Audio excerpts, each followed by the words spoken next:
Hi and welcome back. We're at the 35-day countdown and we just keep on hitting that mark, don't we?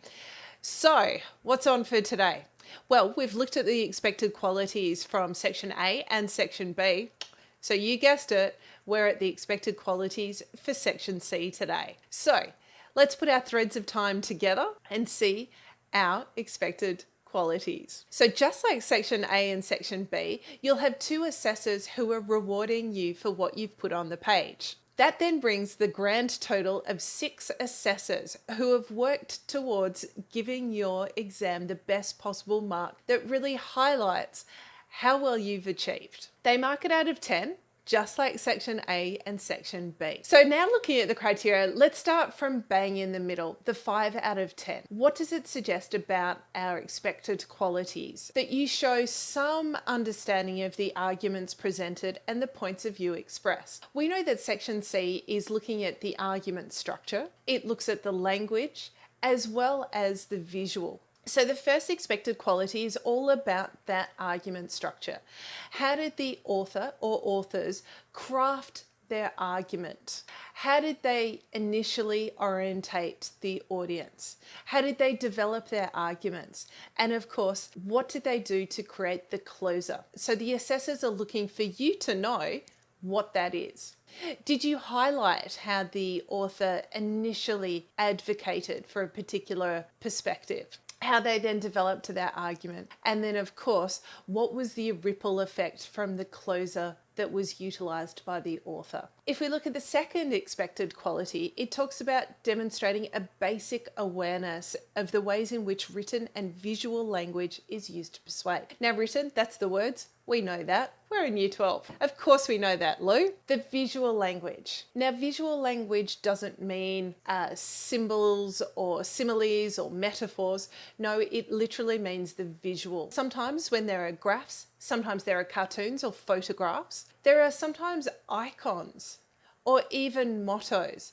In the past, when they were talking about Spire Primary School, an insignia for that particular primary school. Last year, there was a photograph. And there was also a cartoon. Now, the minimum requirement for the analysis of the visual is 1. You might find that there are more than 1 visuals on the page, but as long as you are analysing one with regards to intent or impact on the audience, or perhaps the purpose of that visual towards the audience and how it manipulates or influences them to think a particular way or to act a particular way, or maybe even to emotionally respond a particular way. So if we look at the language for a 5 out of 10, we're talking about some understanding of the argument, a basic awareness of language and the visual, and that you're able to use language with clarity. If we're looking at a 6 out of 10, it shows a clear understanding of the arguments, how it was presented, and the points of view expressed. So you were able to definitely show that there was a reason behind that kind of initial orientation, that there were reasons behind specific arguments. Remember, they could have used any argument under the sun. You're not there to talk about whether those arguments are effective. Don't do that.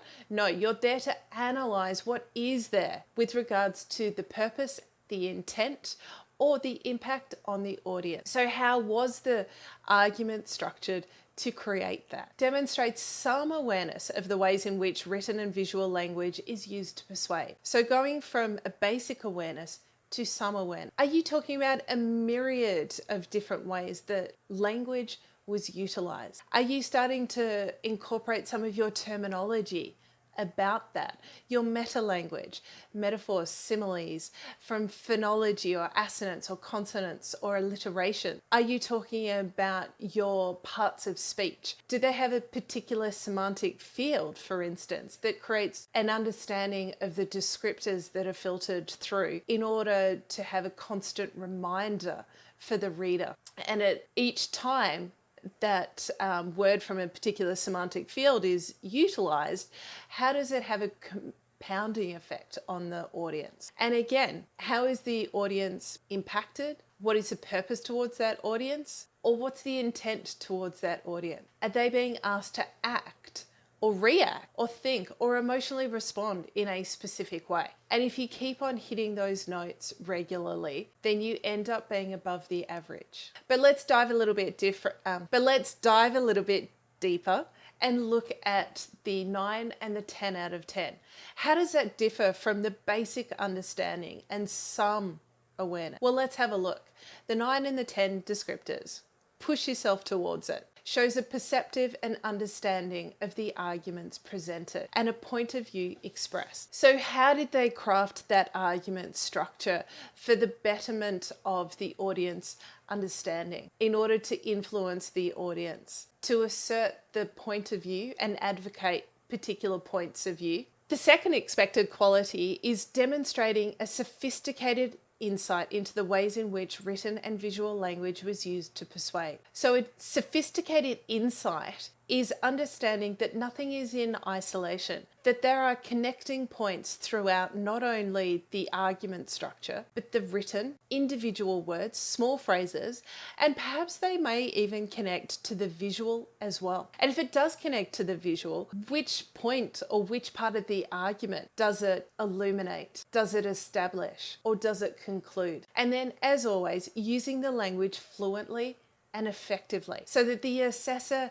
is guided through your thoughts in a way that they never have to take their eyes off the page in curiosity to wonder how you got from one point to the next, or with curiosity as to what you meant within your sentences. So a perceptive understanding, arguments presented and points of views expressed, sophisticated insight, and language fluently and effectively. And this is a major difference in between a 10 out of 10 response and a 5 out of 10 response. We're working from this question of how does the author craft their persuasive piece. So within section A and section B, you're looking at the text, the topic, and your expression. Here, you're looking at the argument structure, the words, and the visuals, as well as the overlay of your expression. So if you're consistently referring back to the argument structure, the words and the visuals and their connection to the audience and their intent, their purpose, their impact. Is it an action, a reaction, a thought, or an emotional response